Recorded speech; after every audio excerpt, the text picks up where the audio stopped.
Dinamika perjalanan hidup penuh dengan teka-teki. Setitik tinta jadi noda, setitik salah jadi dosa. Bulan penuh berkah segera tiba.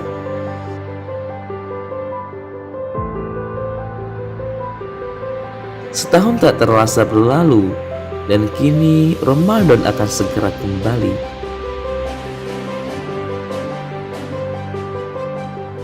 Di bulan suci Ramadan ini, mari kita persiapkan diri dengan meningkatkan iman dan ketakwaan, serta menumbuhkan rasa kekeluargaan di kehidupan kampus Universitas Negeri Yogyakarta. Marhaban ya Ramadan.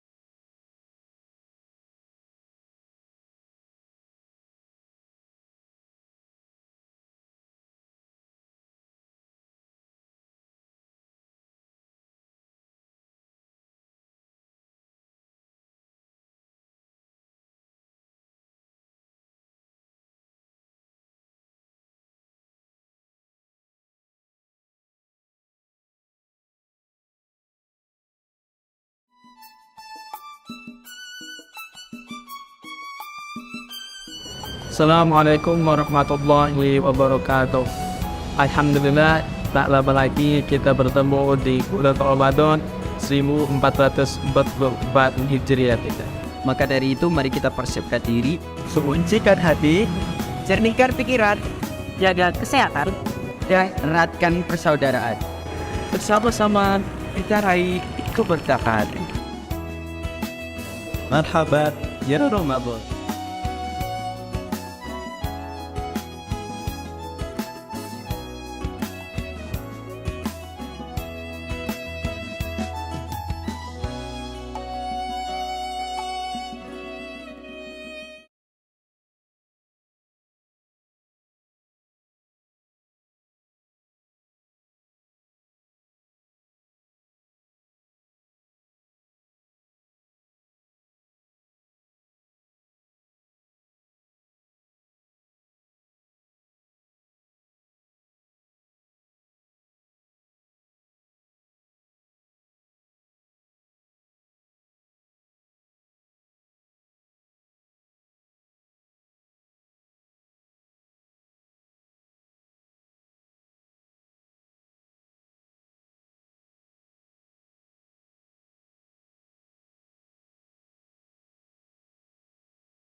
Dinamika perjalanan hidup penuh dengan teka-teki. Setitik tinta jadi noda, setitik salah jadi dosa. Bulan penuh berkah segera tiba.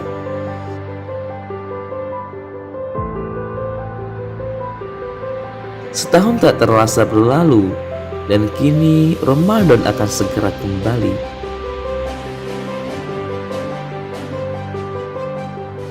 Di bulan suci Ramadan ini, mari kita persiapkan diri dengan meningkatkan iman dan ketakwaan, serta menumbuhkan rasa kekeluargaan di kehidupan kampus Universitas Negeri Yogyakarta. Marhaban ya Ramadan.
Oke, Bismillahirrahmanirrahim.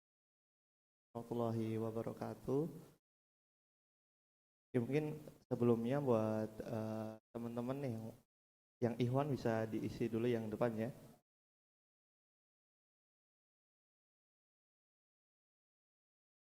Yang Ahwat bisa diisi yang depan juga.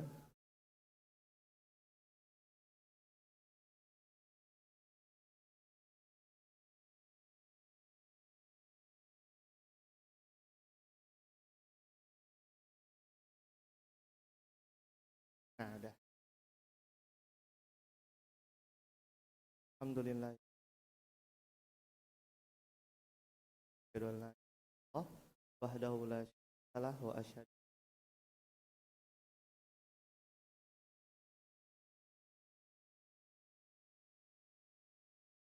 Pertama-tama marilah kita panjatkan puji dan puji syukur kita kepada Allah Subhanahu wa taala yang telah kita berkumpul pada permen. Kedua, salat salam tak lupa kepada Nabi Muhammad. Kita menjadi itu hambanya yang mendapatkan syafaat di yaum. Ini pada sore hari ini kita akan yaitu Superman ya. Superman ini kepanjangan dari suplemen apa nih? Perkokoh iman ya. Suplemen itu suplemen perkokoh iman itu. Ini salah satu agenda kampus Ramadan ya, kampus Ramadan Unif. Nah, pada kali ini kita akan disamai oleh Mas Evan ya terkait memperkokoh kepemimpinan diri dalam Ramadan ini. Ya, mungkin kita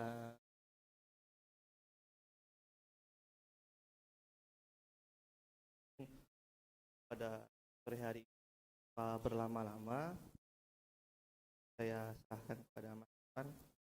Oh, belum siap. Mungkin mau nanya dulu nih buat teman-teman, kira-kira yang teman-teman ketahui apa nih terkait memperkokoh kepemimpinan diri? Ini dari Mas Alvin nih. Alvin, kira-kira memperkokoh kepemimpinan diri itu seperti apa, Mas Alvin?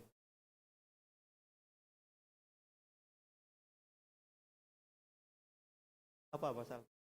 Jadi kayak pretest ya, pretest kita itu. Apa tahu Mas Alvin udah tahu Mau dijawab nggak Mas? Oh nggak mau ya sudah. So, yang Ahmad mau jawab nggak? Jangan juga. Kurang tahu yang panitia yang mana soalnya.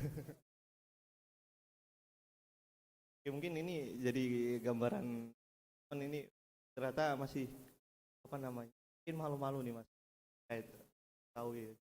Seberapa jauh gitu ya. Teman-teman tahu terkait memperkokoh kepemimpinan seperti apa gitu. Mungkin bisa langsung saja dijelaskan oleh Mas Evan nih melalui materi. Pada Mas Evan, tafadhol masykura. Baik.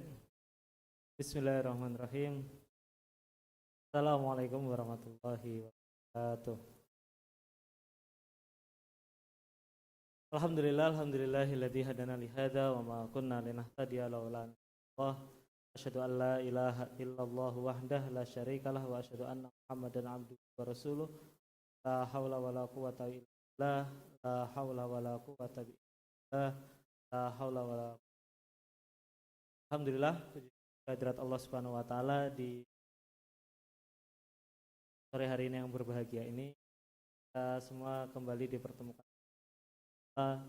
dalam keadaan sehat walafiat insyaallah, tanpa kurang suatu apa. Semoga kita semua yang hadir ini bisa mendapatkan syafaat baginda Rasulullah sallallahu alaihi wasallam. Baik, kita alhamdulillah bertemu di kajian pertama berbuka di Masjid Al-Mujahidin UNY bernama Superman ya. Superman apa? Coba dicek. Salah kan? Suplemen ilmu memperkokoh iman di bulan Ramadan ya nggak sih? Panitia gitu. Ayo. Suplemen apa? Ada ilmunya. Ya agak maksa sih tapi ya oke lah, nggak apa-apa. Semoga menjadi pembeda gitu. Meskipun saya pribadi kurang suka ya Superman ya. Superman itu superhero yang terlalu OP, terlalu biasa gitu ya. Oh ujung-ujungnya juga kalah gitu kan sama Batman ya kan. Batman loh, tidak punya kekuatan apa-apa, bisa mengalahkan Superman yang tidak masuk akalnya. Dan secara value gitu kalau value secara latar belakang mungkin Batman lebih keren. Dia punya trauma terhadap tawar di sumur gitu. Tapi kenapa dia memilih kelelawar? Karena bisa mengalahkan ketakutan terdasar. Nah, mungkin apa judulnya jadi? Karena materinya cukup sama dengan materi yang lain, saya membawakan baik. Tema kita hari ini adalah memperkokoh kepemimpinan diri dalam Ramadan ini. Maksa juga ya? Oh gitu. Baik. Kita akan berbicara tentang kepemimpinan. Kenapa kita berbicara ini? Karena dalam banyak hal, dalam banyak kasus, dalam kita menjalani berbagai aktivitas kan lalu akan ada hal ya konsekuensi ya dalam kita berjamaah adalah kepemimpinan itu sendiri. Teman-teman bayangkan misalkan dalam suatu dalam suatu kumpulan komunitas diminta untuk mengerjakan sesuatu komunitas itu, anggaplah tim Ikhwan. Mari kita membangun masjid di sebelah sana.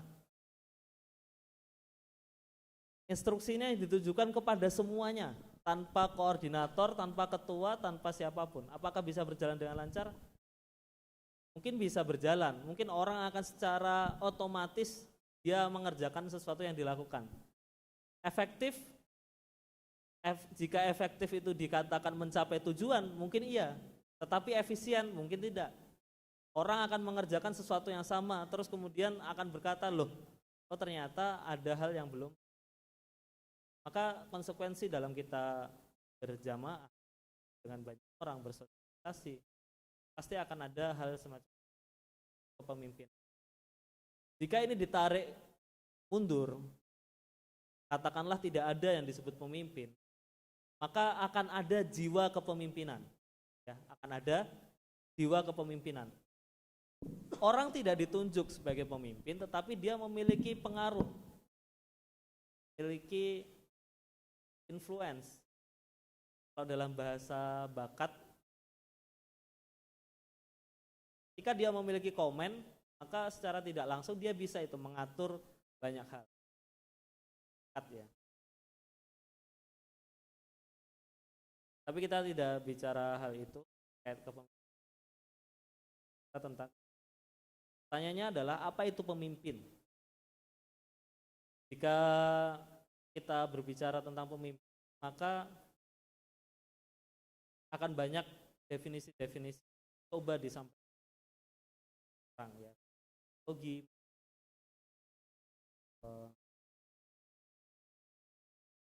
sudut pandang dari manajemen dan sudut pandang dari sosial pun berbeda tentang dalam hal dari segi manajemen. Fungsi pemimpin itu mengarahkan sumber daya untuk mengelola untuk mencapai tujuan secara efektif dan efisien.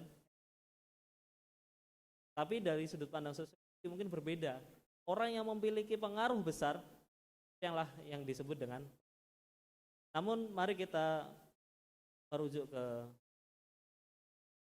ke dalam bahasa Arab, dan di dalam bahasa Arab sendiri banyak istilah-istilah yang ditujukan untuk pemimpin. Pertama ada imam. Kenapa dinamakan imam?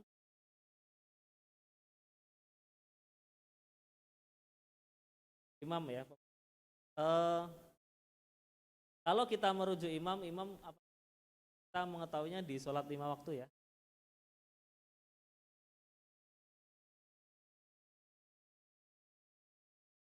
Padahal dalam perkembangan gaya Islam sendiri, peradaban Islam, imam juga merujuk pada orang-orang penting yang memiliki kapasitas di hal tertentu, di bidang keilmuan misalnya. Bidang fikih, kita mengenal ada namanya Ahmad bin Hambal. Dalam bidang hadis, kita mengenal disebut juga dengan Imam Bukhari.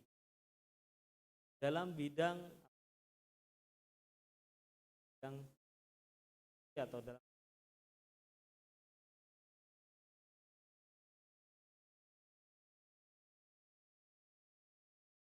sebenarnya imam ini bukan berasal ya, memiliki padanan kata yang sama dari kata amamun. Imam itu artinya dia yang ada, amam itu artinya depan. Ba'da qoli, amam ya. Sudah pernah belajar bahasa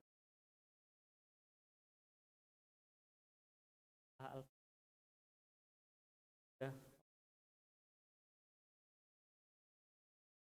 Belajar bahasa Arab LPM. Mamun. Nah, maka dimaksudkan yang terdepan di sini adalah ketika seseorang misalkan dalam hal memimpin sholat, dia ada di depan. Dalam hal memiliki pengetahuan agama, dia terdepan. Kan disebut dengan itu. Juga dalam hal yang lain. Kepemimpinan perang kalau nggak salah. Kemudian yang kedua ada kata ro'isun. Ro'is artinya apa? Mungkin pemimpin, tapi lain ro'is jika ketua gitu ya. Pondok-pondok ketua kelas itu. Dan yang is. Nah, ro'is ini dari kata apa? Atau punya padanan kata, punya asal kata yang sama dari kata ro'sun. Ma makna ro'sun?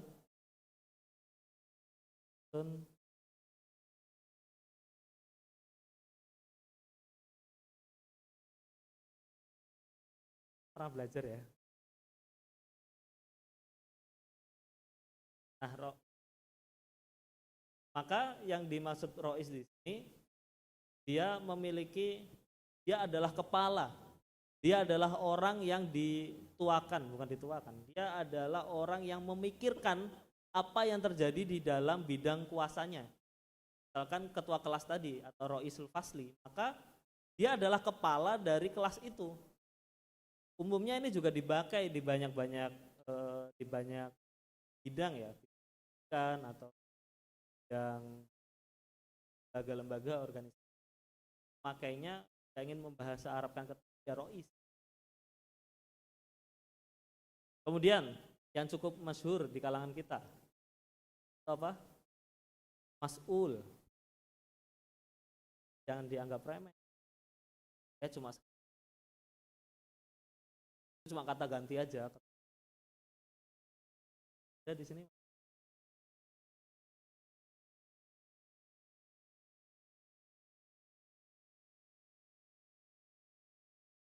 Ada di sini.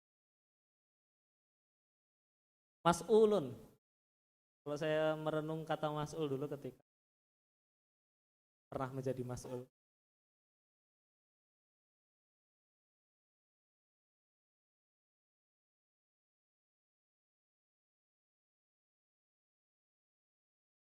Cukup berat.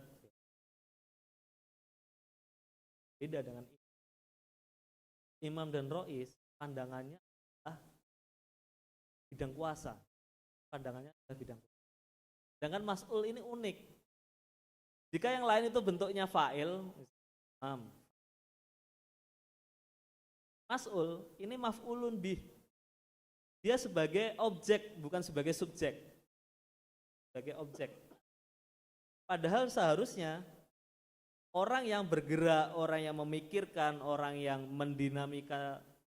mendinamiskan sesuatu, bukankah itu adalah fa'il? Tetapi kenapa mas'ul menjadi suatu maf'ul? Maka kita akan cari asal katanya mas'ul. Apa? Madinya. Ta'ala. Ya. Kalau Sarah dari kata sa'ala. Maka ketika sa'ala ini menjadi objek, maka dia berbunyi mas'ul itu artinya orang yang ditanya. Bayangin, orang yang akan menjadi dua sudut pandang mas'ul. Pertama, dia akan ditanya sesuatu terkait bidang kuasanya, misalkan dia masuk UKKI gitu. Dia akan ditanya segala sesuatu tentang UKKI selama dia menjabat. Tanya misalkan gimana UKKI-nya, jalan atau enggak, lancar atau enggak, kajian Ramadan berjalan atau enggak, kampus berjalan atau enggak, UKKI. Orang yang ditanya, maka dia harus menguasai permasalahan yang ada di bidang kuasanya atau bidang yang diikutinya. Sudut pandang satu. Sudut pandang dua yang agak saat akhirat dia akan dimintai pertanggungjawaban tentang apa yang dia kerjakan selama kita mungkin ya ancestor kita, pendahulu kita misalkan dakwah memilih di antara imam, rois, mas'ul, mudir, qaid, zaim dan lain sebagainya, memilih kata mas'ul ini dengan penuh pertimbangan. Boleh aja kan ketua kayak disebut dengan misalkan rois UKKI, boleh nggak? Boleh aja. Ganti imam UKKI itu, imam besar UKKI misalkan. Al-imam, asyahid, syekh. Dipilihnya mas'ul. Suatu saya sangat perenungan ya, pemilihan yang kemudian ada mudir. Mudir ini dari kata idaro, lebih ke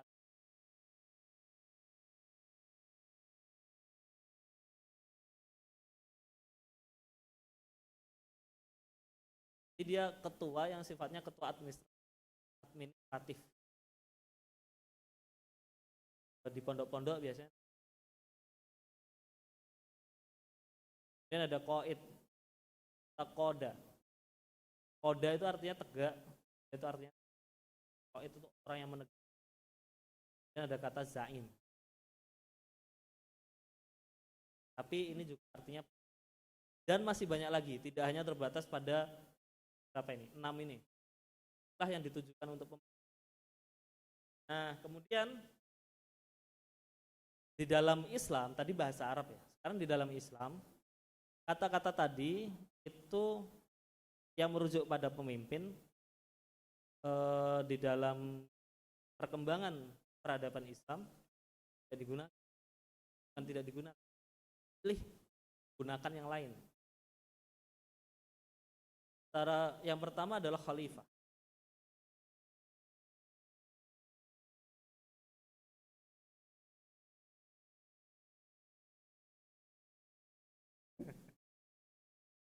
Tergantung kan, tergantung apa yang akan saya sampaikan setelahnya kan.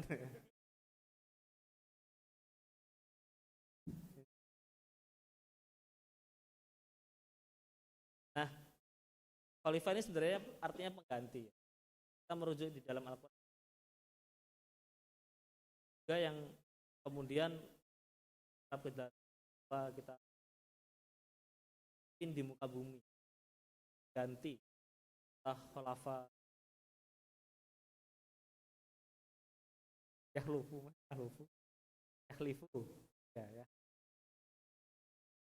Khalafa yukhalifu. Mungkin yang lebih gampang itu.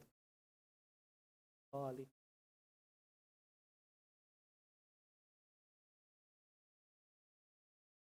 Artinya pengganti. Pertanyaannya gantikan apa gitu.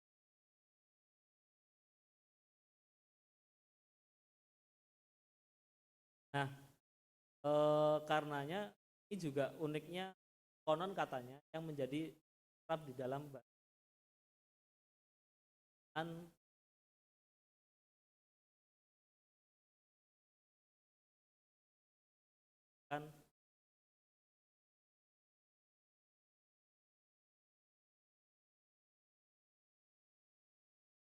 ada Hamengkubuwono, Paku Alam, Mangkubuwono. Kata yang cara memimpin dan bumi. Dan selanjutnya ketika ini dijelaskan, dan Umar bin Khattab apa ya?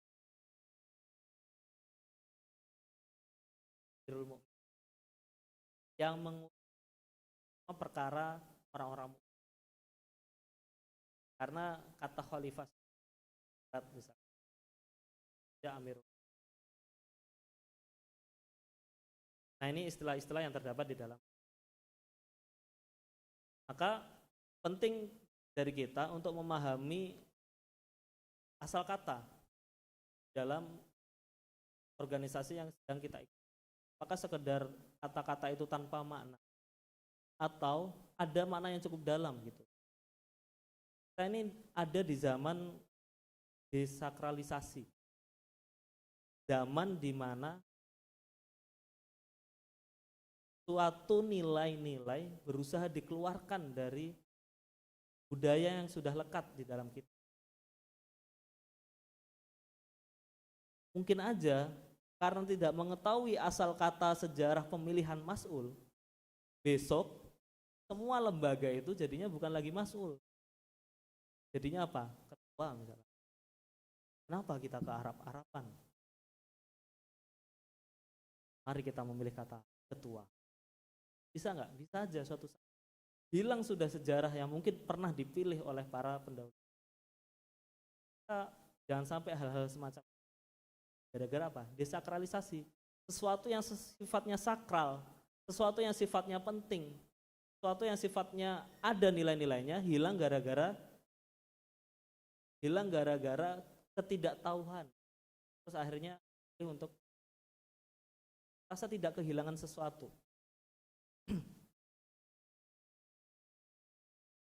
Baik. Pertanyaan berikutnya, menurut teman-teman kemampuan apa yang paling penting untuk dimiliki oleh? Ada beberapa pertanyaan, pilihan. A, kelihatan nggak ya? berpikir komprehensif, B. kemampuan komunikasi, C. problem solving, D. interpersonal, E. kemampuan mendelegasikan pekerjaan, F. resilient, bawah tekanan. Dari keenam ini, mana yang paling penting untuk dimiliki oleh seorang pemimpin? Yang menjawab, kelihatan nggak? Yang menjawab A, angkat tangan. Menurut teman-teman, kemampuan apa yang paling penting untuk dimiliki seorang pemimpin? Saya ulangi ya. A. Kemampuan berpikir komprehensif, B. Kemampuan komunikasi, C. Pemecahan masalah atau problem solving, D. Kemampuan interpersonal, E. Kemampuan mendelegasikan pekerjaan, F. Kemampuan resilient atau kemampuan di bawah tekanan. Under freezer ya. Under pressure ya. Under freezer mah kasihan. Dingin dong. Baik, yang memilih A, kemampuan berpikir komprehensif, angkat tangan. Ya. Tuh. Paling penting ya. Yang memilih B, kemampuan komunikasi, angkat tangan. Tuh, gitu. Yakin ini kan banyak yang golput ya. Problem solving, angkat tangan. Banyak ya. D, kemampuan interpersonal. Kemampuan mendelegasikan pekerjaan. Kemampuan resilient di bawah tekanan, angkatan 1, 3. Paling banyak pemecahan masalah ya, problem solving ya. Jadi ketua fokusnya ke masalah ya. Bahaya nih. Karena kalau nggak ada masalah, cari-cari masalah nanti. Apa ya masalah saya? Masalah saya hari ini adalah tidak ada masalah. Harus buat masalah. Problem solving harus ada yang dipecahkan. Juga pernah ditanyakan di survei oleh sebuah lembaga bernama HubSpot. Dan jawabannya adalah, what skill are vital to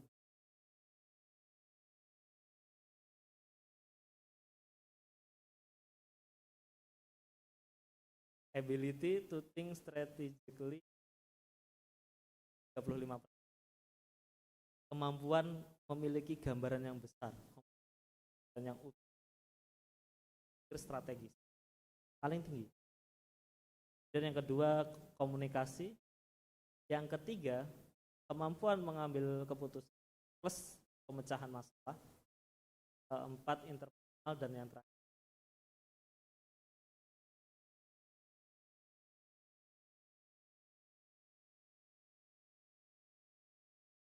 maka coba kita melihat bagaimana Islam memilih ketua atau memilih pemimpin.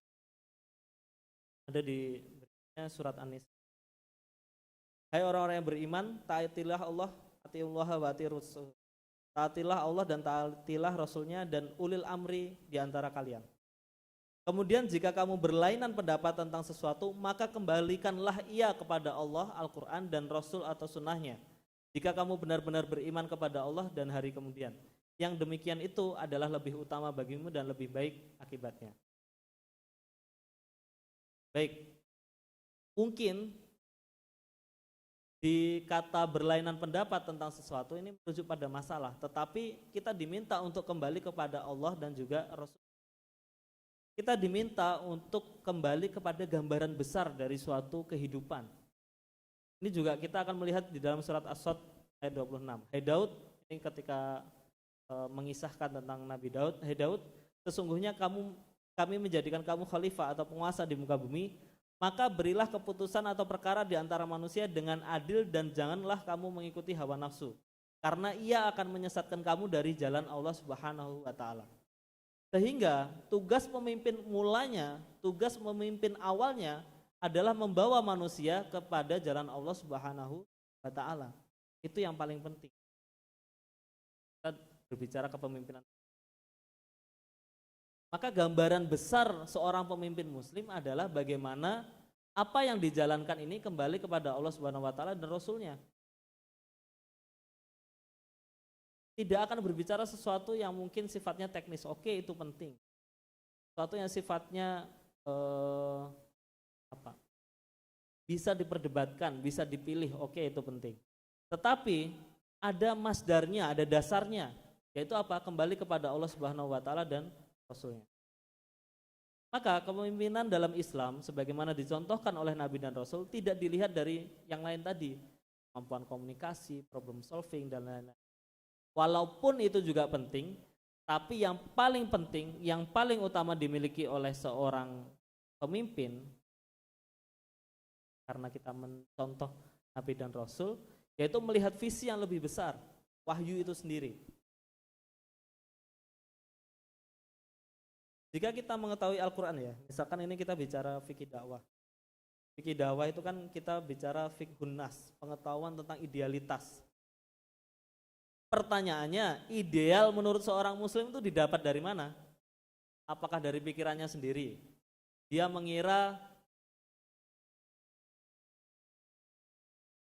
muslim yang ideal itu yang penting sholat 5 waktu cukup. Kita enggak gitu ya. Atau gambaran ideal yang harus dimiliki oleh seorang muslim itu dari Al-Quran itu sendiri. Maka seseorang harus memiliki gambaran yang besar, visi yang lebih besar, yaitu dari mana? Dari Al-Quran itu sendiri. Maka penting bagi setiap pemimpin, penting bagi seorang muslim untuk kembali kepada gambaran yang lebih, kembali pada Al-Quran itu. Tetap tegak dalam visi itu, idealis, yaitu membawa umat manusia kepada jalan yang diridhoi oleh Allah Subhanahu wa taala. Apakah ini salah? Mari kita balik ke satu kisah. Barusan diposting ya.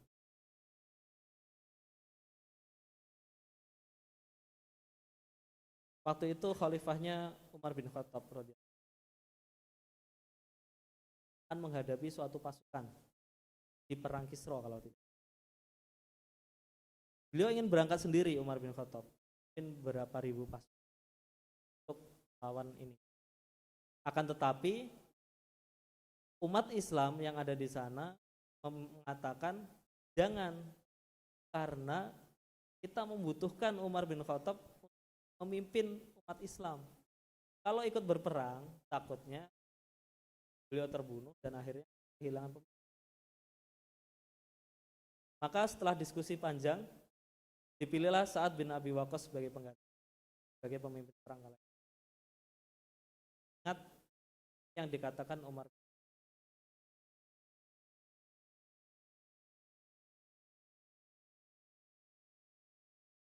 bin Khattab berpesan kepada Sa'ad bin Abi Waqqas tentang bagaimana memimpin satu pasukan menaklukkan ya lawan.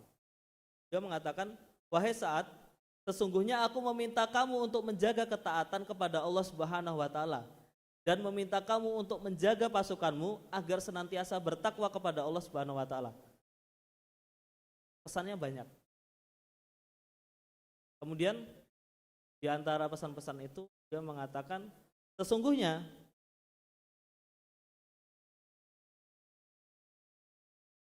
inna dzunubal jaisi, sesungguhnya dosa-dosa pasukan muslim lebih aku takuti daripada pasukan musuh itu sendiri. Dosa-dosa yang ada di antara pasukan muslim lebih ditakuti daripada melawan musuh. Sampaikan Umar bin Khattab kepada, bisa dicari mungkin. Kata-kata yang lebih lengkapnya cukup. Nah ini perhatikan apa pesan seorang pemimpin kepada penggantinya ketika diminta untuk membawa suatu urusan ini ke dalam ke tempat lain gitu. Dia akan menggantikan posisi pemimpin sebelumnya. Pesannya bukan tentang nanti pasukannya itu perangnya kayak gitu. Medannya itu juga nanti kayak gitu. Nanti kalian akan melewati gunung, nanti bangun benteng lah di sana.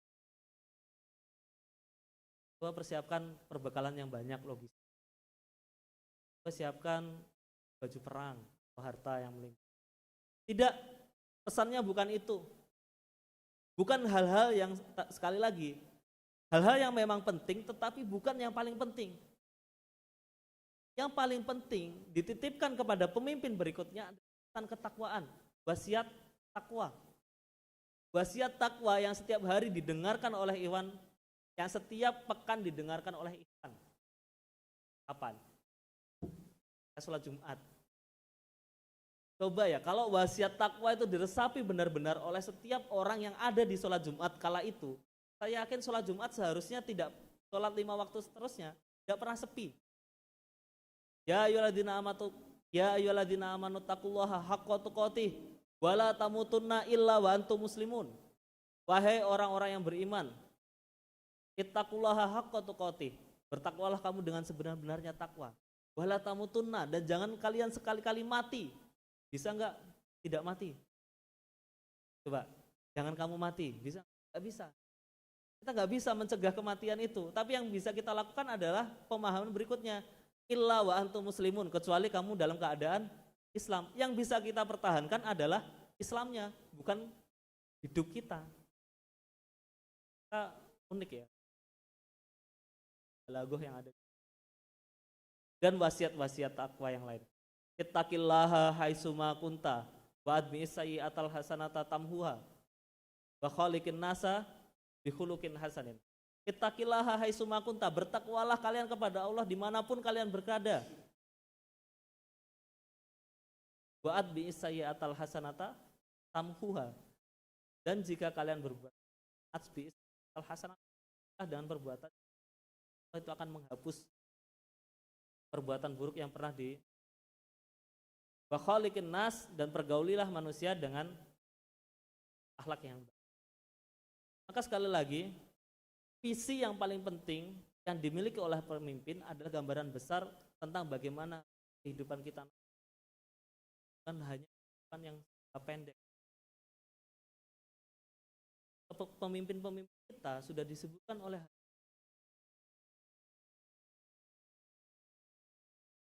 remeh. Tapi apa itu yang kita inginkan? Bayangin seorang pemimpin menyibukkan pengurus-pengurusnya, menyibukkan orang-orang yang ada di sekitarnya dengan kerjakan ini, kerjakan itu, acting, terus gitu. Adakan ini, adakan kajian itu, siapkan proyektor, siapkan layar, siapkan kurma.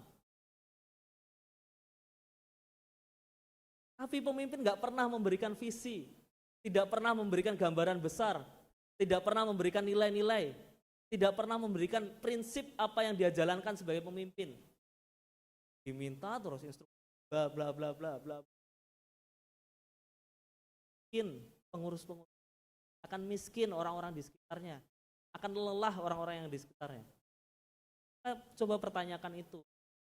Kenapa kok orang-orang di sekitar kita lelah? Boleh jadi karena pemimpinnya tidak memberikan visi, tidak memberikan energi. Yang diberikan apa? Tadi, dia diminta kerja. Diminta kerja. Sedangkan dari mana dia mendapatkan visi itu? Tidak ada.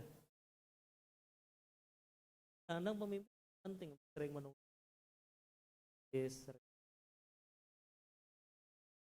Kan bukan hal-hal yang sifat.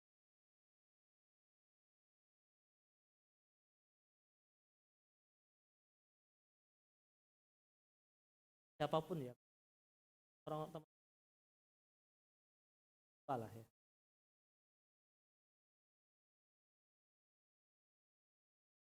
Dan sampai inilah, seringkali kita mengingatkan orang untuk beraktivitas, untuk ini, itu, tapi tidak memberikan nilai-nilai atau energi. Apa yang akibatnya apabila pemimpin tidak menjalankan visi dan malah mementingkan yang lain? Dia tidak memberikan gambaran besar kepada orang-orang di sekitar. Pasti orang-orang di sekitarnya akan tersesat. Kemudian di akhirat nanti, orang-orang yang akan tersesat itu karena tidak diberikan petunjuk yang baik atau bahkan disesatkan oleh pemimpin.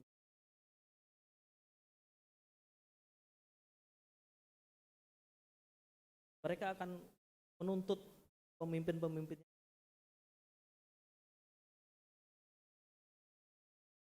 Gara-gara pemimpinnya tidak memberikan petunjuk yang benar. Pemimpinnya tidak membawa orang-orang di sekitar kembali kepada Allah Subhanahu wa Ta'ala. Pemimpinnya lalai untuk mengingatkan, bahkan tidak mau mengingatkan. Pemimpin untuk memilih tidak peduli mau kalian ngapain, nggak peduli. Yang penting kamu kerja beres.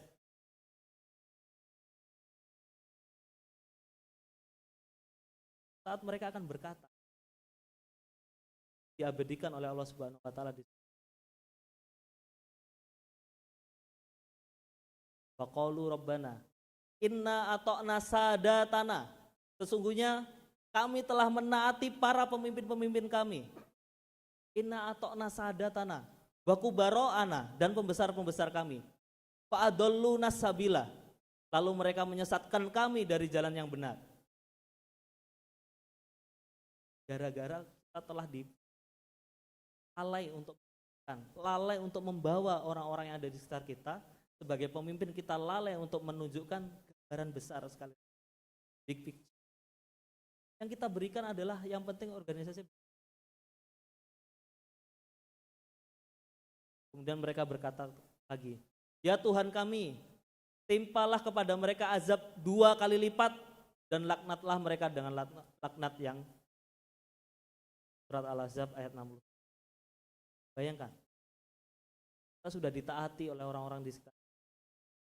Kita sudah, misalkan teman-teman sudah menjadi pembesar, orang-orang banyak terpengaruh sama teman-teman. Tapi gara-gara tidak memiliki gambaran yang besar kepada Allah Subhanahu wa taala, memilih untuk memalingkan mereka dari jalan Allah, nauzubillah min dzalik. Kalau lalai juga kita, kalau malah memalingkan mereka dari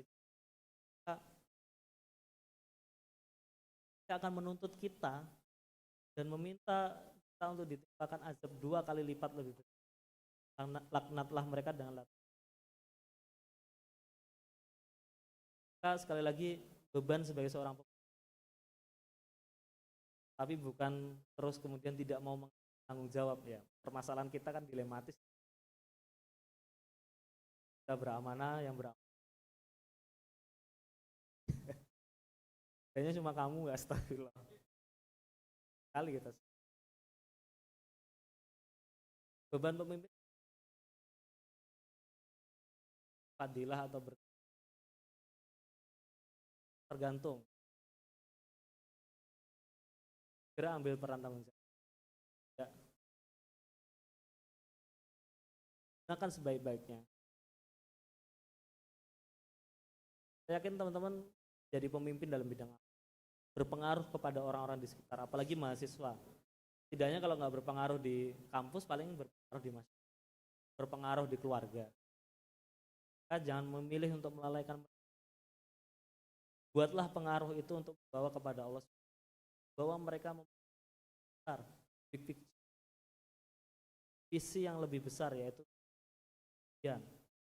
salah ke Islam. Maka apa yang penting untuk dimiliki seorang?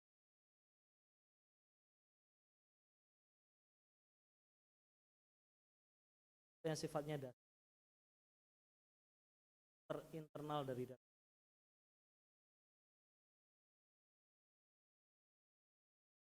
Sekali lagi,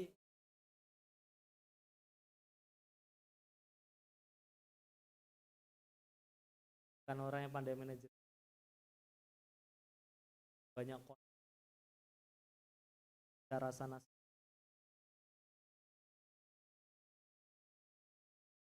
banyak,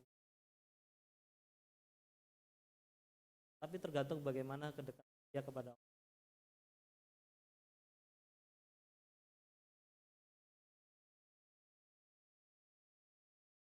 Apa kita membicarakan pemimpin dan juga ini kan kepemimpinan dan di bulan Ramadan begitu.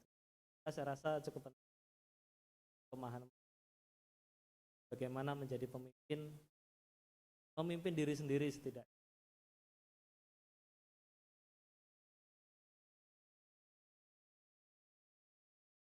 Ada di surat Al-Muzammil. Pernah dibahas di kajian lain, kajian.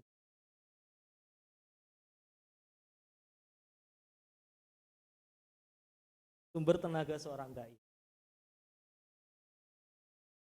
Ya ayyuhal muzammil qumil laila illa qalila.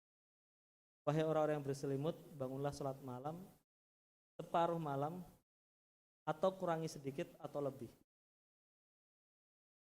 Dan bacalah Quran itu dengan tertib. Maka aku akan berikan kepadamu qaulan sakitan yang akan diperhatikan perintah-perintah yang disebut. Dan sesungguhnya bangun di penghujung malam itu paling dalam kesan dan seterusnya. Ya. Karena ini beda kajian maka enak. Apa ya? Kajian lebih lanjut. Oh, mau nanti. Baik. Nah, perhatikan perintah di sini. Adakah perintah yang tertulis di dalam surat Al-Muzammil ini? Itu adalah perintah yang wajib di dalam rukun Islam. Membaca Al-Quran itu disebutkan nggak sih di rukun Islam? Bunyal itu. Enggak ya? Al-Islamu ala qiyamil lail. Enggak ya? Ini termasuk. Maka hal-hal yang dicantumkan di sini bukan yang sekedar dilakukan oleh orang-orang Islam seluruhnya. Bukan yang dilakukan oleh seorang muslim seluruhnya. Semua muslim wajib sholat 5 waktu, wajib semua menjalankan. Membaca, berpuasa semuanya menjalankan puasa. Zakat semuanya menjalankan zakat. Tapi ada yang lebih penting daripada itu, ada yang harus dimiliki daripada itu. Orang-orang yang mungkin akan memikul beban, orang-orang yang akan memiliki tanggung jawab, orang-orang yang akan menjadi pemimpin, orang-orang yang akan menjadi dai. Mereka perlu tambahan dari sekedar, bukan sekedar ya, memang itu penting, tetapi harus lebih dari itu. Apa itu? Salat malam. Apa itu? Membaca Al-Quran.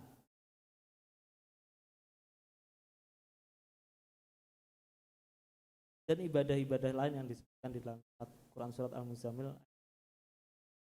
Maka sekali lagi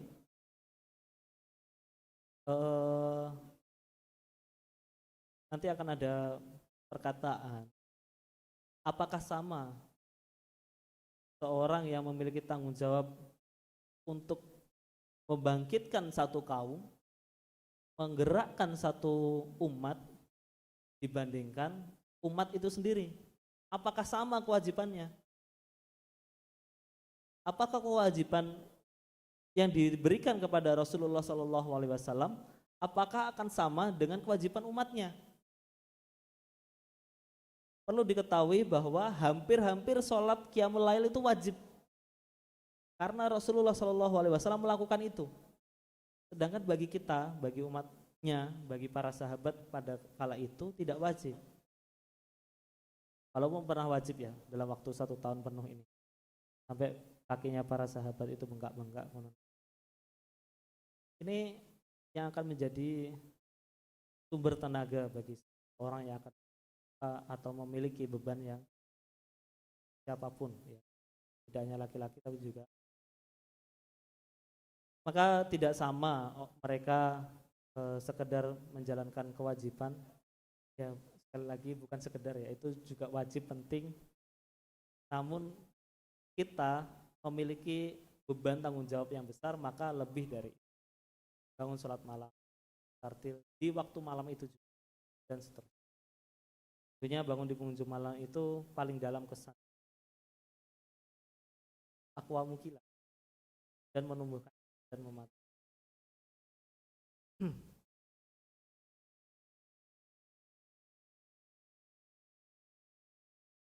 Selanjutnya kita akan membahas tentang makna ibadah. Kenapa penting di sini? Karena pemimpin itu bukan orang yang paling tinggi, orang yang jabatan yang paling bertengger di sini, paling berkuasa, dan dia akan memiliki banyak pengaruh, dia akan dilihat banyak orang. Memang konsep logisnya. Tapi sejatinya dia harus membawa semua orang yang terpengaruh oleh dia untuk sujud kembali kepada pemimpin yang sebenar-benarnya, kepada yang paling berhak dikagumi, yang pada paling berhak disembah, yaitu Allah Subhanahu wa ta'ala. Maka jangan meninggi di hadapan yang maha tinggi. Ini dari kitab Kaifa Yubarmizul Qur'anul Hayat.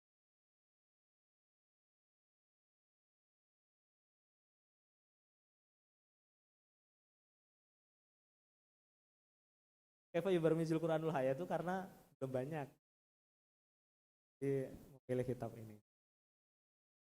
Wasulukul insani idza qama ala mabadi'il haqqi wa qayyimihi wa taujihatihi. Maka suluk perilaku manusia seandainya idza qama ala mabadi'il haqq, dia berdiri atau tegak di atas prinsip-prinsip kebenaran, mabadi, mabda, wa qayyimihi, qayyim dan nilai-nilainya, wa taujihatihi dan orientasinya benar, kemudian nilai-nilainya benar, kemudian apa? Prinsipnya benar. Fa innal Qur'an, maka Quran akan menamainya yusammihi sujudan. Quran akan menamai orang yang berada di atas prinsip yang benar, nilai-nilai yang benar dan orientasi yang benar itu sebagai orang yang sujud.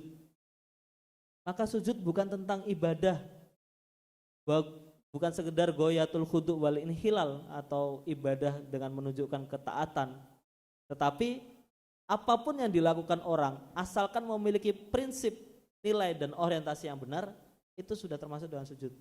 Ya al-haq di sini ya kembali ya hak kepada Allah Subhanahu wa taala. Kemudian apa yang dimaksud dengan sujud itu sendiri? Kalau salah dikoreksi ya. Inna sujuda bimafhumihi al-am, yakni ya, kenapa bimafhumihi al-am? Karena nggak tahu nih ama ami yang inna sujuda bimafhumihi al-am ya. Bimafhumihil al-ami yakni khudu'ul insan li rabbihi, taatnya atau tunduknya manusia kepada Tuhannya. Wa nabadha min adahi, dan menghilangkan permusuhan dengannya. Walin kibab baina yadahi wahdah,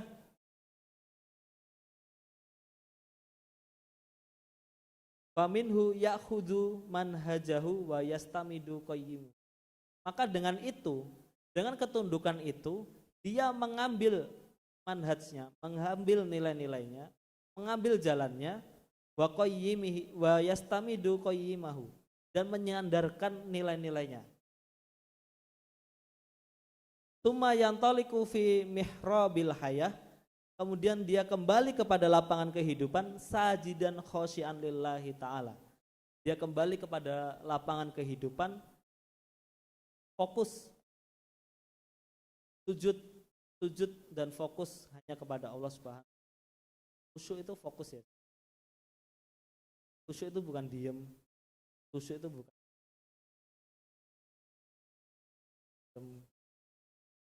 fokus. La yarfa'u wajahahu illa ghairillah. Dia tidak mengangkat kepalanya, wajahnya kepada selain Allah Subhanahu. Wala yansarifu qalbahu anillah, dan dia tidak memalingkan hatinya dari Allah Subhanahu. Wa bidzalika yattafaqu ma'a nawamisil kaun, dan seterusnya. Maka hal yang paling penting dimiliki oleh seorang pemimpin paling dasar adalah kembali memaknai, dia memiliki energi untuk kembali kepada Allah. Dan sampai dia fokus pada hal-hal lain. Dia tidak khusyuk. Khusyuknya dia adalah ketika mengurus lembaga. Khusyuknya dia ketika mengurus organisasi. Dia pandai mengatur ini itu, mengajak tim untuk solid, mengajak tim untuk kumpul, mengajak tim untuk bergerak, adakan event ini itu dan seterusnya. Tapi lupa untuk mengingatkan mereka untuk kembali kepada Allah.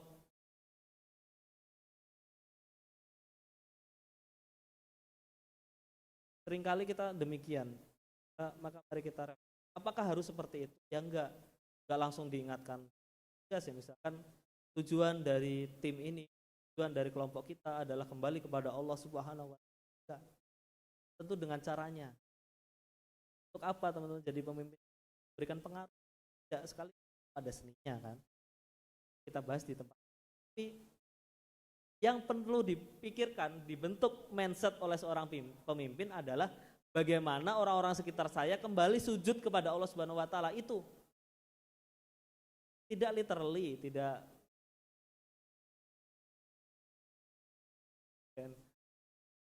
mau memimpin kalian enggak. Udah gitu, siapa pemimpinnya harus kamu, siapa yang bilang, kan ganti. Harusnya hilang kan. Enggak gitu. Tapi mindset seorang pemimpin yang memiliki pengaruh harus, mungkin dia akan menghilangkan pengaruh itu atau memiliki pengaruh itu jauh lebih kuat. Dan saya rasa di lingkungan kita yang cukup Islami ini di Indonesia, orang-orang yang memiliki nilai-nilai Islami, orang-orang religius, orang-orang yang sangat tunduk dan taat kepada Allah Subhanahu wa taala, bukan malah dibenci, bukan malah dihindari. Rasa cukup bagus pemahaman kita, baik ya taat beribadah pada Allah. Dan itu tidak hanya menjadi panduan kita, bahkan pendidikan kita pun mengatakan demikian. Kita mendidik murid, peserta didik, tujuannya apa? Dan untuk beriman, bertakwa kepada Allah Subhanahu wa taala dan akhlak mulia.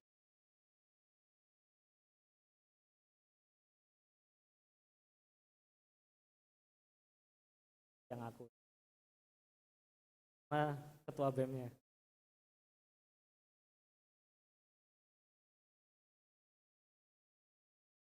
Selanjutnya,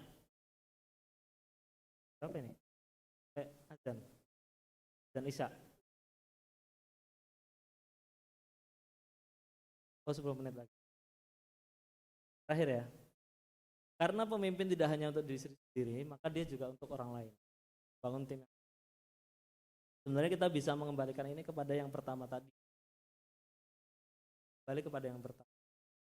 Ketika semuanya memiliki visi yang sama, orang-orang terpahamkan dengan tujuan atau kita seharusnya solid, tahu apa yang harus dilakukan.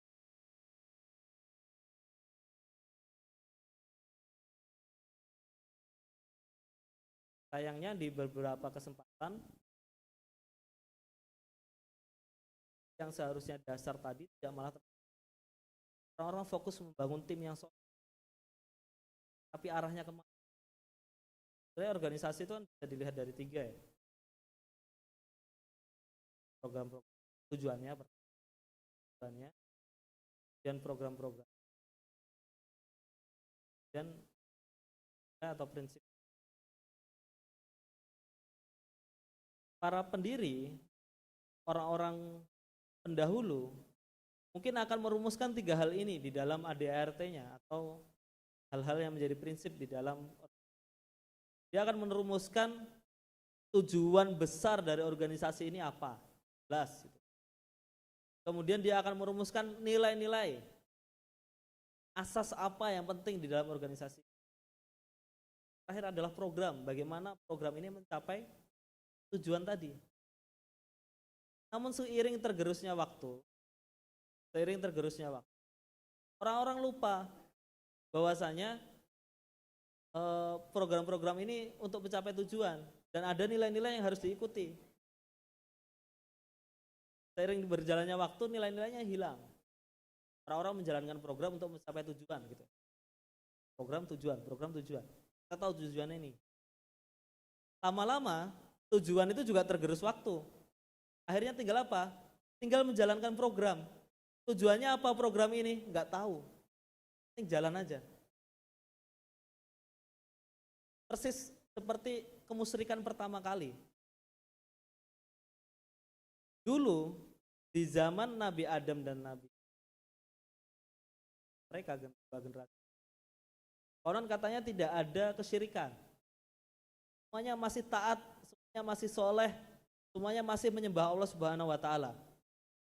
Kemudian orang-orang soleh ini ketika meninggal karena kesolehannya, ketundukannya, ketakwaannya pada Allah Subhanahu wa taala menjadi inspirasi bagi banyak orang, dibuatlah patung.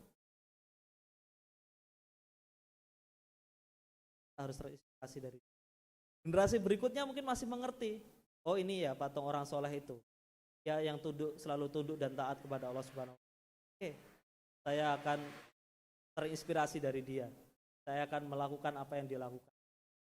Generasi selanjutnya melihat patung. Orang ini kenapa ya kok ada patungnya di sini ya? Saya nggak tahu. Dia harus disembah, akhirnya disembah.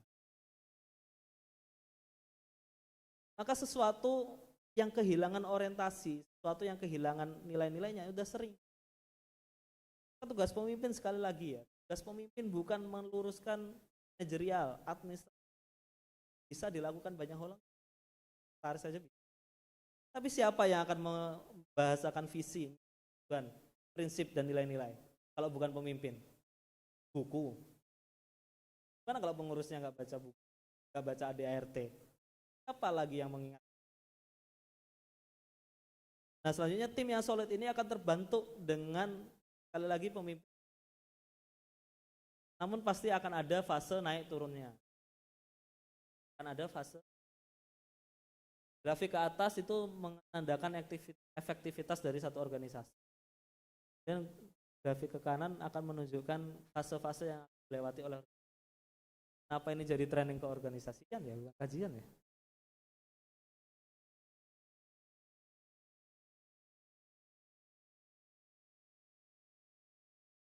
Masalah kan ini? Ilmu lah, ilmu. Salahkan panitia kenapa ngundang Mas Ed. Baik. Grafik ke atas adalah efektivitas, grafik ke kanan adalah fase yang akan dilalui oleh organisasi. Yang pertama fase yang akan dilewati oleh organisasi yang baru terbentuk adalah fase forming. Fase forming. Fase di mana satu organisasi, satu lembaga, satu komunitas, satu perkumpulan akan menentukan visi atau tujuannya, akan membentuk gambaran besarnya, akan menyamakan ide besar itu. Alhamdulillah. Maka yang paling penting di sini adalah visi kelompok yang disosialisasikan dengan benar. Yakinlah kalau visi itu tersampaikan dengan benar, teman-teman lelah-lelah di awal demi menyampaikan nilai-nilai dan prinsip dasar, perjalanan organisasinya, perjalanan lembaga selanjutnya, perjalanan orang-orang yang akan di sekitar teman-teman selanjutnya akan lebih mudah. Karena apa? Visi sudah tersampaikan. Sayangnya orang melewatkan bagian hal penting ini, memilih untuk fokus di hal yang seharusnya tidak perlu fokus di sana. Maka sebenarnya di fase ini ketika masa kali pembentukan orang-orangnya itu pada semangat sih. Karena apa? Baru semangat. Lalu ada fase storming. Orang-orang sudah dibagi tugasnya akan mengalih benturan. Kan divisi ini sama kajian sama konsumsi dan seterusnya. Dan itu efektivitasnya akan menurun. Di tengah nanti akan ada saling mendukung, support and oh sudah tahu nih konflik, maka harus saling mendukung satu sama lain, saling memahami. Selanjutnya setelah itu fase performing dan ini efektivitasnya akan semakin tinggi lagi. Nah, fase paling krusial adalah di fase storming. Ketika orang di fase ini terjadi bentrokan di antara orang-orang di sekitarnya, terjadi bentrokan di antara divisi, ketua tidak bisa mengatasi bentrokan ini, pilih untuk udahlah antar selesai sendiri. Akhirnya apa? Berguguran, orang hilang-hilangan, apalagi tidak diberikan visi. Ya sudah semakin habislah orang.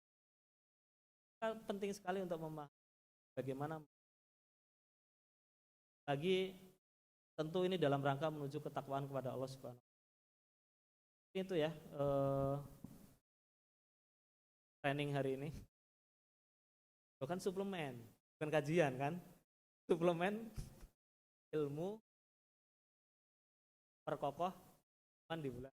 Ya bagian ruhiyahnya memperkokoh iman lah. Kan bukan kajian ini ya. Jadi mohon maaf jika ada kekurangan dan kesalahan.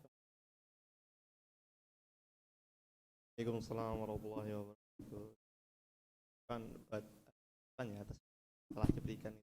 Oke, mungkin untuk selanjutnya adalah sesi pertanyaan mungkin dari Ikhwan ataupun Akhwat yang pertanyaan bisa angkat tangan ya. Nanti menyampaikan pertanyaannya. Yang mau nanya dari Ikhwan mungkin? Ada nggak nih? Atau yang dari Akhwat nih?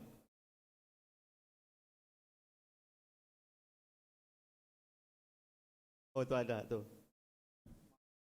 Ada itu kerudung hitam.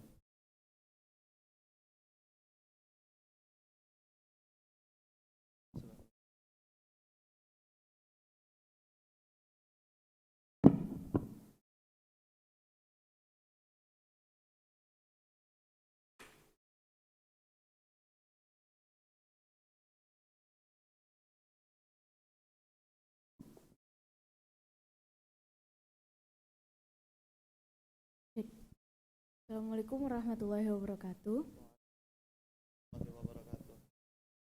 Perkenalkan, saya Nada. Di sini saya ingin bertanya mengenai seorang pemimpin, Pak. Nah, waktu itu saya sempat mengikuti satu organisasi di kampus dan kami sempat ada chaos di mana ketuanya itu ada masalah internal, Pak. Ada masalah internal, kemudian dia masih tidak dapat memanage masalah tersebut sehingga itu merambah hingga ke organisasi. Jadi waktu itu kami sempat akan mengadakan suatu kegiatan besar, akan tetapi karena pemimpinnya itu tadi ada masalah internal, jadi dia sempat menghilang, dalam tanda kutip menghilang dan tidak ikut andil dalam persiapan event tersebut. Nah, itu bagaimana cara kita sebagai pemimpin atau mungkin sebagai pengurus yang lain, bagaimana cara kita untuk mengingatkan dan juga dari segi pemimpin itu sendiri itu bagaimana agar urusan pribadi itu tidak tercampur dengan urusan organisasi. Seperti itu. Terima kasih. Assalamualaikum warahmatullahi wabarakatuh. Itu pertanyaan. Tampung dulu apa langsung jawab, Mas? Yang mau nanya lagi ya? Oh ada tuh. Mau ditampung dulu, Mas?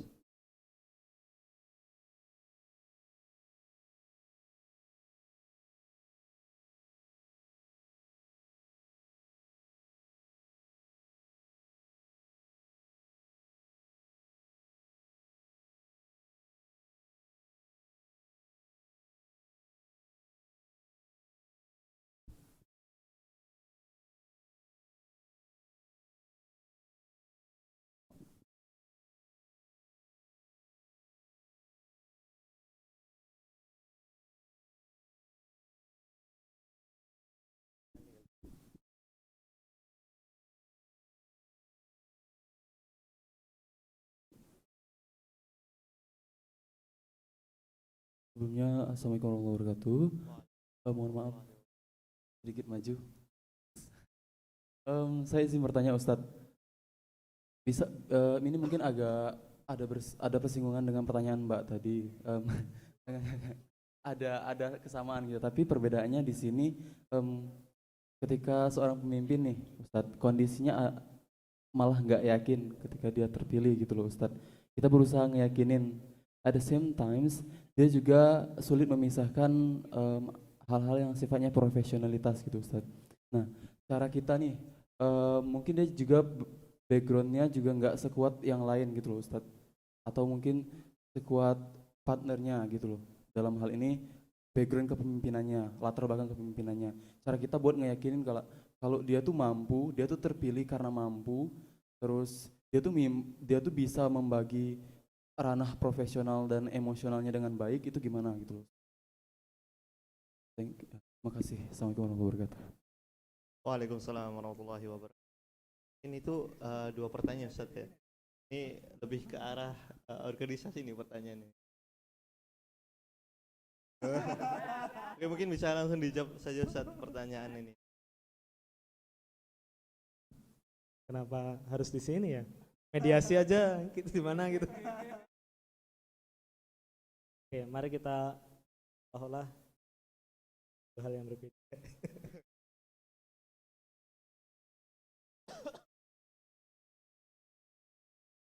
Pemimpin sempat ada chaos ya.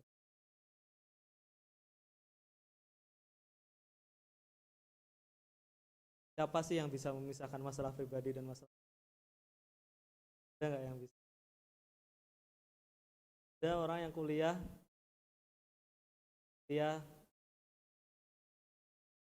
dan orang tuanya sakit dan dia adalah satu-satunya orang yang harus orang tuanya. Besoknya dia pagi tetap kuliah dengan ceria dan mungkin akan sedikit orang yang seperti itu. Ya itulah manusia, sangat manusia. Kita selalu bersinggungan dengan berbagai masalah yang ada. Apalagi orang-orang terdekat kita, masalahnya adalah tergantung bagaimana kita memanage pengaruh itu. Tergantung bagaimana kita mengelola pengaruh itu. Sejujurnya kalau bagaimana cara pengurus mengingatkan pemimpin dalam hal ini, ya hilang. Saya gantiin aja gitu. Diapain? Kalau mau bicara efektivitas organisasi, gantiin. Bicara efektivitas loh ya. Karena bagaimanapun organisasi harus tetap berjalan. Jika ada event harus tetap berjalan, ya kan? Gak mungkin ditunda gara-gara urusan pribadi kan? The show must go on. Dan sangat akan mengecewakan misalkan ada satu agenda, anggap saja misalkan pemilu akbar ditunda gara-gara ketua KPU sakit gitu kan nggak mungkin. Kalau ke politik ya, maaf. Misalkan ditunda gara-gara itu kan nggak mungkin gitu ya. Ya kena.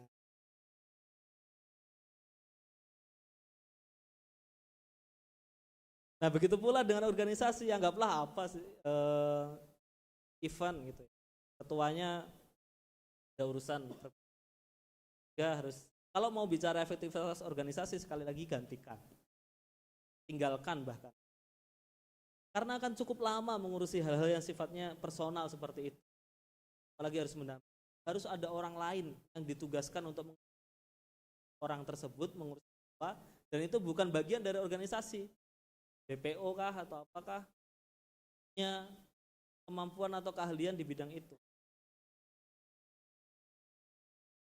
Namun dalam hal untuk mengantisipasi adanya hal ini, kalau tadi itu setelah kejadian, kalau mengantisipasi saya upayakan saling terbuka di antara, saling menyampaikan orangnya ya kayak kalau lagi taruhan gitu ya kan, maka saling terbuka, menyampaikan jujur apa adanya. Saya orangnya gini-gini. Kalau nanti ada masalah kayak gini, saya mohon maaf, saya nggak bisa menghandle masalah ini. Maka saya akan hilang suatu saat.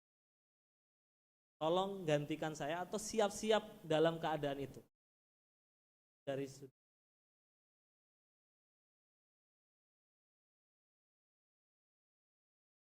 Dan bagaimana mengingatkan apa ya? Misalkan tidak ada show, tidak ada event, hilang. Bagaimana merangkul kembali? Setiap orang beda-beda. Kalau menurut saya, jika keadaannya tadi, kita berbicara efektivitas organisasi. Selanjutnya, ketika seorang pemimpin nggak yakin dengan dirinya sendiri, untuk memisahkan bagaimana cara meyakinkan diri? Ya yakin. Saya nggak tahu bagaimana cara meyakinkan diri sendiri gitu. Saya jadi ingat hadis An-nasu ka alfa ibili.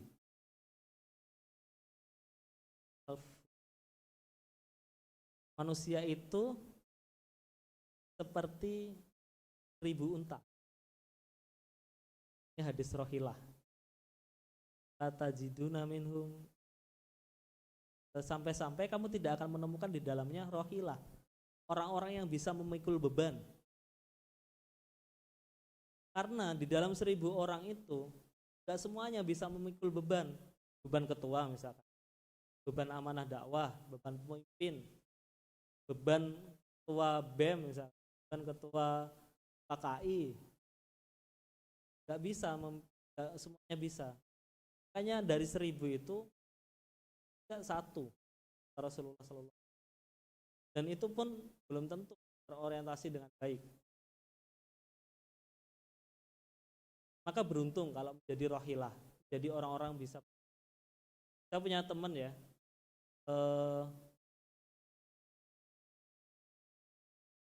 angkatan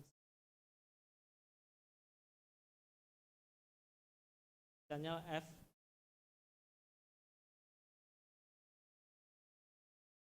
nama lengkapnya Fatan. Apa nggak sebutin ya? Kalau dia, saya suka captionnya dia sang pemikul beban. Caption WhatsApp, sang pemikul, berani memikul, harus menghadapi, harus diojok-ojok atau dihina oleh satu kampus, siap. Nah maka kalau ini bagaimana cara meyakinkannya, tapi kalau jadi bagaimana jadi orang yang yakin, saya tahu bagaimana jadi orang yang, kalau meyakinkan pemimpin saya. Coba setiap dari kita itu pahami, di atas hanya Allah, di bawah hanya tanah. Di atas hanya Allah, di bawah tanah. Gak ada sebenarnya yang bisa menghinakan teman-teman itu. Apa sih? Alasan apa yang membuat teman-teman merasa tidak mampu? Takut organisasinya amburadul. Emang meragukan, emang kurang doanya. Emang yang membuat amburadul itu kita. Selama kita nggak menyandarkan semuanya kepada Allah Subhanahu wa Ta'ala, itu yang malah membuat amburadul. Merasa semuanya dipikirin sendiri. Organisasi ini sukses, kenapa? Aku yang mikir. Sombong sekali. Bahkan ketika organisasinya berantakan, ini juga. Dia tidak menyertakan Allah dari setiap langkah di organisasinya. Memilih untuk apa-apa sebagai usahanya sendiri. Maka gimana jadi orang yakin? Tawakal coba, usaha semampunya, kemudian tawakalkan kembali kepada Allah Subhanahu wa Ta'ala. Ya Allah, kalau memang ini keputusan yang terbaik, maka tolonglah. Kalau memang keputusan saya akan menjadi keputusan yang salah, tolong ampun. Itu aja. Dan hadapi semuanya dengan tenang. Apa sih paling dicaci kakak tingkat? Emang kenapa? Bukan pemimpin orang yang takut dibenci. Dia takut dibenci, akhirnya apa? Dia ikut semua perkataan, A diikuti, B diikuti, C diikuti. Dia tidak tegak di atas prinsip. Dia memilih untuk apa? Jadi meskipun dia posisinya ketua, tetapi dia diperintah semua. Kita berani aja jadi pemimpin. Dan ini repot kalau pemimpin tidak punya jiwa merdeka. Mentalnya mental inlander, mentalnya mental terjajah. Jiwanya penakut, jiwanya jauh dari perjuangan. Memilih untuk, ya gimana. Oh gitu. Gak punya nilai-nilai, gak punya idealisme. Dia datang ke tempat itu, ini kalau kata Buya Hamka di dalam Lembaga Budi, beliau mengatakan sogirul himmah, orang yang punya cita-cita rendah, orang yang punya cita-cita kecil. Kalau dikatakan di tafsirnya, beliau mengatakan ya'isu wa asa sogirun wa mata. Dia hidup dalam keadaan kecil dan mati dalam keadaan kecil. Gara-gara apa? Gara-gara tidak punya pendirian, gara-gara jiwanya tidak merdeka, dia memilih terjajah. Maka sekali lagi, gimana jadi orang yang yakin, saya tahu. Kalau meyakinkan pemimpin, tidak bisa, diri sendiri soalnya. Lagi saya jadi pemimpin. Di atas hanya orientasi. Bukan apa? Bukan tepuk tangan orang-orang di sekitar. Jadi pemimpin keren. bukan tepuk tangan kakak-kakak tingkat, bukan tepuk tangan pengusaha. Ketika itu sudah terjadi, maka gasana yang ada di hati sudah direbut ujub. Ini Yusuf Qaradawi beliau mengatakan, kita tahu aktivis dakwah, godaannya itu mungkin bukan pacaran ya, godaannya mungkin bukan jalan-jalan, bukan tas bermerek, tapi godaannya apa? Godaannya ujub. Godaannya ketika hati ini kan ibarat singgasana. Ketika singgasana di hatinya bukan diisi oleh Allah Subhanahu wa taala, tetapi yang mengisi hatinya adalah apa? Ketakaburan. Ijabu rajuli binafsihi. Dia kagum sama dirinya sendiri. Aku keren juga ya. Bisa nih jadi ketua nih.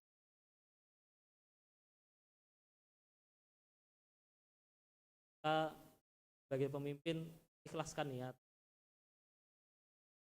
Ikhlas, saya sampaikan, setiap dari kita punya masalah dengan ikhlas.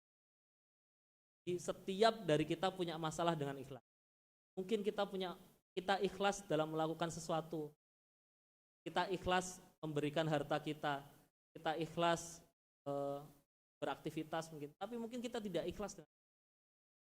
Atau ada sebagian kecil dari hati kita yang tidak tunduk dan taat kepada Allah. Setiap dari kita punya masalah dengan itu. Kita mengelola hati bagaimana untuk tetap sabat, tetap teguh kepada Allah Subhanahu wa taala itu. Ya muqallibal qulub, kita tahu Allah Maha Zat yang membolak-balikan hati, tapi kita juga harus tahu, kita juga harus yakin Allah juga Zat yang Maha menetapkan hati. Maka bukan hanya Allah yang membolak-balikkan hati, Allah juga menetapkan hati itu.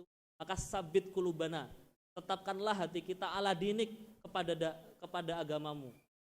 Ya, semoga kita semua diberikan hati-hati yang ikhlas, menjadi pemimpin yang ikhlas dan menjadi pejuang yang ikhlas.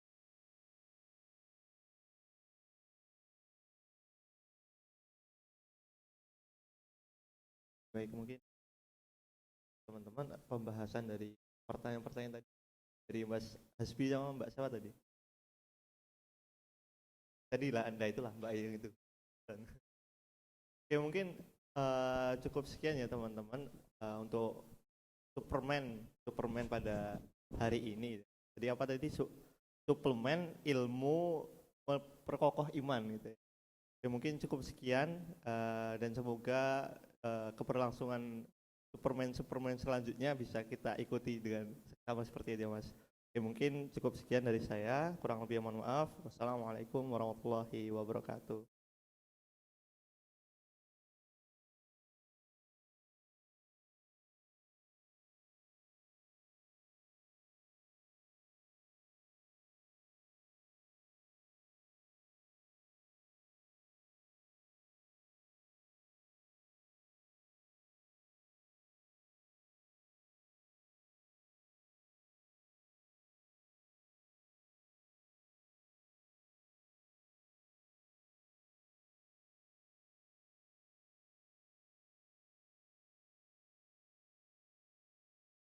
Ya mungkin buat teman-teman tadi udah registrasi, siapin ya kuponnya, jangan sampai hilang ya. Hilang nanti buat ditukar buat bel buka nih. Dan di double juga nanti nemu itu. Double ya. Ya, hidup matinya teman-teman itu. Iya itu tiket buat bisa buka. Coba langsung aja ya. Oke, mungkin bisa langsung aja buat teman-teman ini biar sekalian dibuka, tinggal langsung buka gitu ya. Oke, mungkin yang Ahwat juga bisa itu segera diambil aja bukaannya. Biar nanti tinggal kalau azan bisa langsung dimakan gitu ya.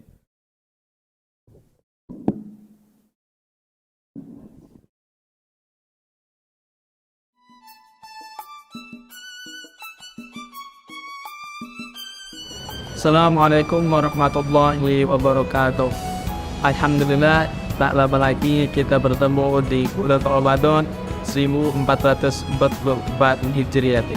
Maka dari itu mari kita persiapkan diri, sucikan hati, jernihkan pikiran, jaga kesehatan, dan eratkan persaudaraan. Bersama-sama kita raih keberkahan. Marhaban belajar Ramadan.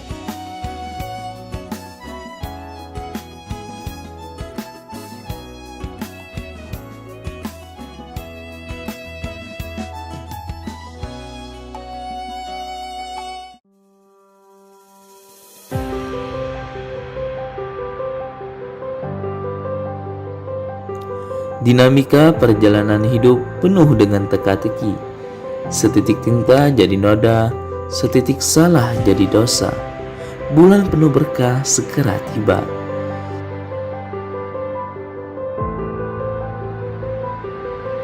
Setahun tak terasa berlalu, dan kini Ramadan akan segera kembali.